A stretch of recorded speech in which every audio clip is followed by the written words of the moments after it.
Hello students, welcome again. कैसे हो आप सभी?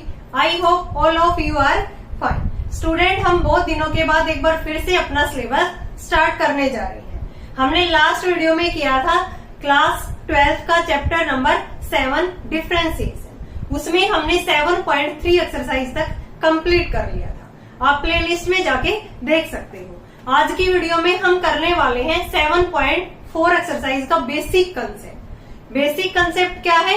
Logarithm and exponential functions. तो सबसे पहले हम देखेंगे इनकी डेफिनेशंस। लॉगरिथम फंक्शंस क्या होता है, उसकी कुछ प्रॉपर्टीज। फिर इसके बाद देखेंगे एक्सपोनेंशियल फंक्शंस, उसकी प्रॉपर्टीज। फिर हमने क्लास 11th में जो लिमिट वाला चैप्टर किया था उसमें कुछ लिमिट्स के फॉर्मूले दे रखे थे, वो हम फॉर्मूले देखेंगे और डायरेक्ट हम लॉगरिथम और एक्सपोनेंशियल फंक्शंस का डिफरेंशिएशन करेंगे। हम चलो स्टार्ट करते हैं। सबसे पहले देखेंगे लॉगरिथम फंक्शंस क्या होता है। कोई भी फंक्शंस किस फॉर्म का हो, if ax equal to n form, then we define log n to the base a equal to x। यानी कि a की power x equal to n है, तो इसके ऊपर हम लॉगरिथम अप्लाई करेंगे तो यहाँ पे क्या हो जाएगा, log n बेस a, ये किसके इक्वल टू आ जाएगा, x के। तो यहाँ पे हमारा बेस क्या बना है, a बना है। अगर यहाँ पे बेस हमें गिवन ना हो देन उस केस में हम कंसीडर करेंगे base e, common base e। ठीक है, log e बोलते हैं हम इसकी वैल्यू क्या होती है स्टूडेंट, 1 होती है। अगर हमारे पास कोई भी बेस गिवन नहीं है लॉगरिथम फंक्शंस में तो हम कंसीडर करके चलेंगे कि वहां पे जो बेस होगा वो क्या होगा, हमारा e होगा। ठीक है, ऐसे ही लॉगरिथम फंक्शंस हम देखेंगे कि यहाँ पे 2 टाइप्स के होते हैं। One is common logarithm functions, second is यहाँ पे नेचुरल लॉगरिथम। नेचुरल लॉगरिथम में क्या होगा स्टूडेंट, जिसका बेस क्या हो, e हो। First is natural logarithm functions, second क्या होगा हमारा, कॉमन लॉगरिथम फंक्शंस। नेचुरल में तो क्या हो जाएगा स्टूडेंट, जिनका बेस e होगा। ठीक है, और कॉमन लॉगरिथम फंक्शंस उसमें यहाँ पे जो हमारा बेस होगा वो यहाँ पे a b c, यहाँ पे कुछ भी हो सकता है। ठीक है, तो यहाँ पे हमें जो log a n किसके इक्वल टू हो जाएगा, x के। अगर हम किसी भी फंक्शंस के ऊपर लॉगरिथम अप्लाई करेंगे, ठीक है, तो यहाँ पे log a n किसके इक्वल टू आ गया, यहाँ पे x के इक्वल टू आ गया। ठीक है, तो इस टाइप के फंक्शंस के ऊपर हम क्या अप्लाई करेंगे, लॉगरिथम अप्लाई करेंगे। फिर इसके बाद हम देखेंगे कि इसका डिफरेंशिएशन किस तरह से करते हैं। उससे पहले हमें लॉगरिथम की कुछ प्रॉपर्टीज पता होनी चाहिए। ये प्रॉपर्टीज हमने 11th क्लास में भी देखी थी। ठीक है, तो सबसे पहले हम फर्स्ट देखते हैं m n a and b क्या है, इसके अंदर पॉजिटिव रियल नंबर है। ठीक है, यहाँ पे फर्स्ट है student log a m n, यानी कि 2 फंक्शंस की यहाँ पे प्रोडक्ट हमें गिवन है, उसके आगे हमें लॉगरिथम लगाना है, यानी कि log अप्लाई करना है उसके ऊपर। देन ये फंक्शंस किस तरह से ओपन होगा, फर्स्ट फंक्शंस पे अलग से ओपन हो जाएगा, प्लस में सेकंड फंक्शंस पे अलग से, यानी कि log m n किसके इक्वल टू हो जाएगा, log m प्लस में log n। अगर हमें गिवन है log m plus log n तो उसको हम क्या लिख सकते हैं, log m n। और यहाँ पे नीचे क्या दे रखा है, यहाँ पे बेस a। ठीक है, अगर बेस यहाँ पे a नहीं होता तो हम वहां पे कंसीडर करते log e। सेकंड प्रॉपर्टी है student log a m by n, यानी कि डिवीजन वाली प्रॉपर्टी है ये, m by n, यानी कि 2 फंक्शंस हमें किस में गिवन हो, यहाँ पे डिवीजन में गिवन हो, तो वहां पे क्या हो जाएगा, माइनस हो जाएगा। log a m ऊपर वाले फंक्शंस पे अलग से अप्लाई करेंगे और नीचे वाले फंक्शंस पे अलग से अप्लाई करेंगे। थर्ड प्रॉपर्टी है student log a m to the power n, यानी कि पावर के रूप में हमें यहाँ पे फंक्शंस गिवन है, तो n आगे आ जाएगा, n log a n। ठीक है, यानी कि जो भी पावर होती है वो आगे आ जाती है, यानी कि इसको कॉमनली हम इस तरह से भी लिख log a to the power, अगर b हमें गिवन है तो डायरेक्ट क्या हो जाएगा, ये वाली पावर यहाँ पे आगे आ जाती है, b log a। ठीक है, b log a। Fourth property है log base A M into में log b a।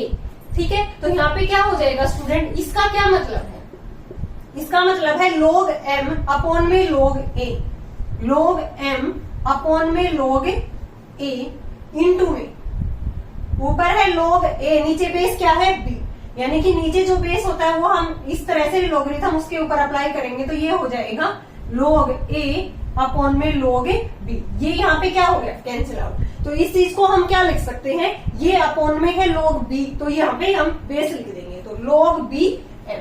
तो ये वाली property log a m into में log b a किसके इक्वल टू हो जाती है, log b m। ठीक है, यानी कि इसको ओपन किया तो यही तो बचा है हमारा log m अपॉन में log b। नेक्स्ट प्रॉपर्टी है student log a b into में log b a, ये किसके इक्वल टू होगा, 1 के। ये 1 के इक्वल टू किस तरह से है हम देखते हैं, तो इसमें भी हम इसी तरह से अप्लाई करेंगे जैसे हमने फोर्थ प्रॉपर्टी में किया है। तो इसको हम क्या लिखेंगे यहाँ पे, log b अपॉन में log a इंटू में log a अपॉन में log b। ये कैंसिल आउट हो गया, ये भी कैंसिल आउट, देन ये वैल्यू किसके इक्वल टू आ गई, 1।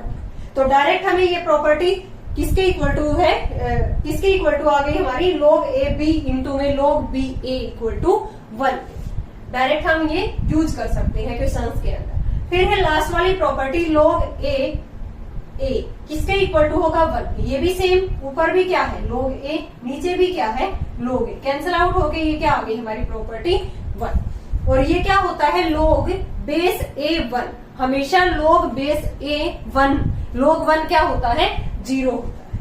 ये क्या होता है, log 1 0 होता है और log e क्या होता है, 1 होता है।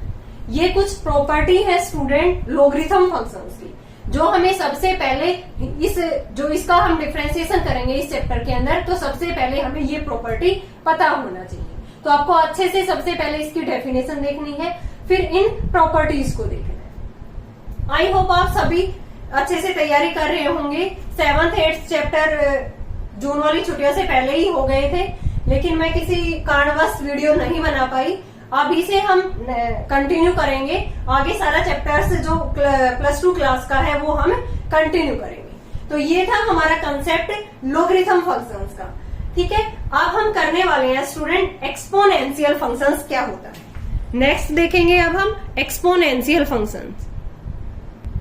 Definition of exponential functions. Exponential functions क्या होते हैं स्टूडेंट्स, जिनकी पावर के अंदर क्या होता है, x होता है। The functions having a variable x in its power is are called exponential functions. For example a to the power x, e to the power x, 5 to the power x etcetera. ठीक है, यानी कि जिन functions की power के अंदर x होता है उस टाइप के जो फंक्शंस होते हैं उनको हम क्या बोलते हैं, एक्सपोनेंशियल फंक्शंस। अब हम इनकी प्रॉपर्टीज देखते हैं, प्रॉपर्टीज ऑफ एक्सपोनेंशियल फंक्शंस। ये भी हमने 11th क्लास में पढ़ रखी है। आप सभी को ये बेसिक कंसेप्ट पता होगा और जिनका हम यूज करने वाले हैं 7.4 एक्सरसाइज के अंदर। अगर कोई भी फंक्शन हमें इस तरह का गिवन है, f(x = a to the power x), इसमें जो a होता है ग्रेटर देन 0 और x किस में बिलोंग करता है, रियल नंबर के अंदर। तो सबसे पहले देखते हैं property a to the power 0, यानी कि किसी की भी पावर के अंदर अगर 0 होता है तो वो किसके इक्वल टू होता है, 1 के इक्वल टू होता है। Second property a to the power m into a to the power n, यानी कि बेस सेम है तो पावर क्या हो जाती है, ऐड हो जाती है। a टू द पावर क्या बन गया, ये m प्लस में n for all m n belong to r, real number से बिलोंग करेंगे ऑल m n। नेक्स्ट है a to the power m upon में a to the power n, यानी कि ये वाली जो है ऊपर जाएगी पावर, तो ये पावर नीचे वाली ऊपर जाके क्या हो जाती है, नेगेटिव। तो ये क्या बन जाएंगे यहाँ पे a to the power m into में ऊपर जाएगी पावर तो माइनस की हो जाएगी। अब बेस सेम होगा तो पावर क्या होती है, ऐड होंगी, जैसे हमने सेकंड प्रॉपर्टी में देखा था। तो यहाँ पे ये किसके इक्वल टू बन जाएगा, a to the power m minus में n, for all m n belong to r। Next है a to the power m और फिर उसकी पावर क्या है, n। तो हमेशा आपको पता है कि पावर टू पावर क्या होता है, मल्टीप्लाई होता है। तो यहाँ पे m और n की क्या हो जाएगी, यहाँ पे multiply. a to the power m whole की पावर n हमें गिवन है तो क्या हो जाएगा, a to the power mn, all mn belong to r। Next है हमें ये नोट करना है कि ये प्रॉपर्टी किस तरह से हम लागू करते हैं। यहाँ पे a to the power x equal to, इसको क्या लिख सकते हैं, e to the power x log e a, यानी कि ये e की पावर में है ये सब कुछ। ठीक है, तो यानी कि इसको हम किस तरह से लिखेंगे, ये किस टाइप का फंक्शन है, लॉगरिथम अप्लाई करेंगे यहाँ पे n log m वाला, तो ये जो पावर है ये ऊपर चली जाएगी, तो इसको हम किस तरह से लिख सकते हैं, e to the power log e a, और ये जो आगे x है ये इसकी पावर में चला जाएगा, और ये जो वैल्यू है ये 1 बन जाती है, ये क्या होती है 1, a to the power log e ये क्या होता है 1। तो डायरेक्ट हमारा जो ये क्वेश्चन है तो इसके अंदर ए टू दी पावर जो प्रॉपर्टी है A to the power x रह जाती है, तो A to the power x को हम ऐसे भी लिख सकते हैं e to the power x log base e a। ठीक है, तो ये आपको मैंने बता दिया कि ये किस तरह से आपको a to the power x के इक्वल आई है। अगर हम इस x को इसके ऊपर लेके जाएंगे, ये प्रॉपर्टी हमने देखी थी ना, ये वाली लॉगरिथम वाली log a to the power b, तो b पावर आगे आ जाती है b log a। अगर इस टाइप का है तो हम ऐसे लिख सकते हैं, और इस टाइप का हमें गिवन है तो हम इस तरह से लिख सकते हैं। ठीक है, तो ये हमारा इस तरह से गिवन था, तो इसको मैंने इस तरह से लिख दिया। फिर e की पावर log e क्या बन जाता है 1, और ये किसके इक्वल टू आ जाती है, ये वाली property a to the power x। Next है e to the power log x, तो मैंने क्या बताया है e की पावर में जो log है ये क्या बन जाता है 1, तो ये डायरेक्ट किसके इक्वल टू हो जाएगा x के, और x यहाँ पे क्या रहेगा ग्रेटर देन 0 रहेगा। फिर है स्टूडेंट थर्ड वाली property a to the power log a to the power x। अब की बार नीचे ये है, यहाँ पे ये था तब ये वैल्यू क्या बन जाती थी 1। ठीक है, अब यहाँ पे क्या हो जाएगा, इसको ऊपर से हम सोल्व करेंगे तो ये भी किसके इक्वल टू आएगा, x के इक्वल टू आएगा। a to the power log a to the power x है। ठीक है, ये a की पावर में है सब कुछ, तो ये वैल्यू log a अपॉन में log a ये भी क्या बन जाएगा 1, और ये किसके इक्वल टू आ जाएगा x के। यहाँ पे x भी ग्रेटर देन 0, a भी ग्रेटर देन, और a की वैल्यू नॉट इक्वल टू 1। अगर a की वैल्यू यहाँ पे 1 हो गई, ये 1, तो ये अपॉन में आएगी log x अपॉन में log 1, और log 1 क्या होता है 0। देन फंक्शंस यहाँ पे ये वाली जो लिमिट है प्रॉपर्टी है वो नॉट डिफाइंड बन जाएगी। सो a नॉट इक्वल टू 1। इसके बाद ये था हमारा एक्सपोनेंशियल फंक्शन स्टूडेंट। अब हम इसकी कुछ लिमिट्स देखेंगे, जो हमने chapter 13 11th class elements book उसमें देखा था कि कुछ यहाँ पे हमारी लिमिट थी, वही एज इट इज एक बार हम फिर से रिवाइज कर रहे हैं, जिनका हम फिर यूज करेंगे। फर्स्ट है हमारी property limit x tends to 0। Important limits है ये एक्सपोनेंशियल एंड लॉगरिथम फंक्शंस की। ठीक है, तो ये यहाँ पे क्या हो जाएगी, फर्स्ट वाली limit x tends to 0 1 plus x की पावर 1 बाई x, ये किसके इक्वल टू हो जाएगा e इज द एक्सपोनेंशियल। यानी कि डायरेक्ट अगर हमें ये गिवन है limit x tends to 0 1 plus x की पावर 1 बाई x e के इक्वल हो जाएगी। सेकेंड है limit x tends to 0 log base e 1 plus x upon में x किसके इक्वल टू हो जाएगी 1 की। यानी कि ये किस टाइप का फंक्शन है, log x upon x type का।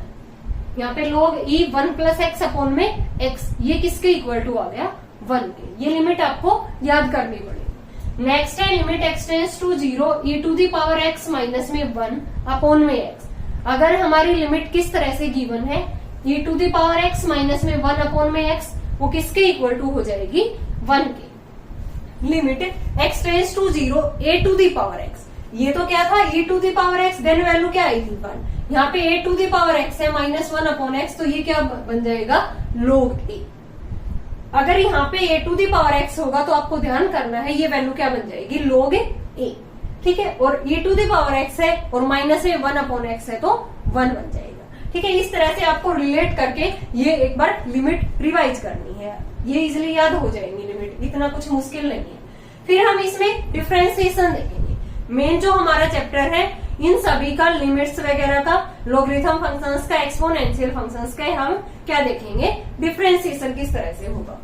D by D X of log x, log x का जो डिफरेंशिएशन होगा स्टूडेंट वो क्या हो जाएगा 1 बाई एक्स, यानी कि log के आगे जो भी वैल्यू है वो 1 बाई में चली जाएगी। Next D by D X of log base a x, तो इसमें क्या हो जाएगा, इसमें बेस e था। ठीक है, अपॉन में इंटू में log e भी करेंगे तो वो वैल्यू क्या बन जाती है इंटू में log e क्या होता है 1, वो हमने यहाँ पे कंसिडर नहीं किया।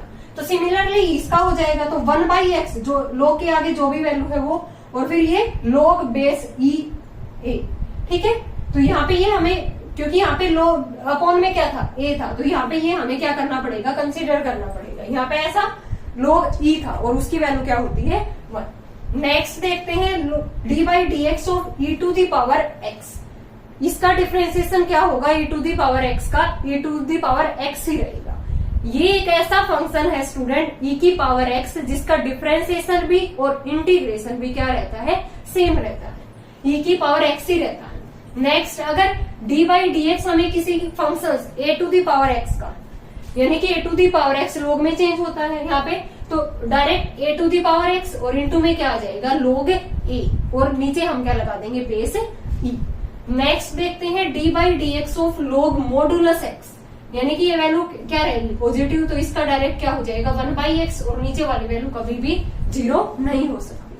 अगर 0 हो गई तो फंक्शन लिमिट यहाँ पे नॉट डिफाइंड बन जाएगी। नेक्स्ट है D by D X of log mod x और बेस क्या है a है, तो ये क्या हो जाएगा 1/x आ गया, ठीक है, और x नॉट इक्वल टू 0 रहेगा, और ये नीचे क्या बन गया log बेस e और इंटू में a, log base e into में a, और a क्या रहेगा ग्रेटर देन 0 और नॉट इक्वल टू 1 हो गया, तो यहाँ पे ये जो हमारी प्रॉपर्टीज है, लिमिट है, ये क्या बन जाएगी नॉट डिफाइंड। इनका जो डिफरेंशिएशन है student logarithm and exponential functions का, वो हम 7.4 एक्सरसाइज के अंदर इनका यूज करने वाले हैं। इन्हीं पे बेस्ड हम क्वेश्चंस करेंगे। अगर आपको ये सारी property logarithm and exponential functions including important limits, ठीक है, अगर ये आपको ये प्रॉपर्टी याद है, थोड़ी सी भी आपने रिवाइज कर रखे हैं, कुछ प्रॉपर्टीज तो तुमने 11th क्लास में भी पढ़ रखे होंगे, ठीक है, एक बार रिवाइज करना है, एक बार लिख के देखनी है, तो इजिली ये प्रॉपर्टी आपको याद हो जाएगी। नेक्स्ट वीडियो में हम करेंगे इसी का जो एक्सरसाइज है 7.4, इसका हम यूज करेंगे, तब तक आप ये सारी लिमिट्स इजिली याद कर लेना। Okay students, thanks everyone.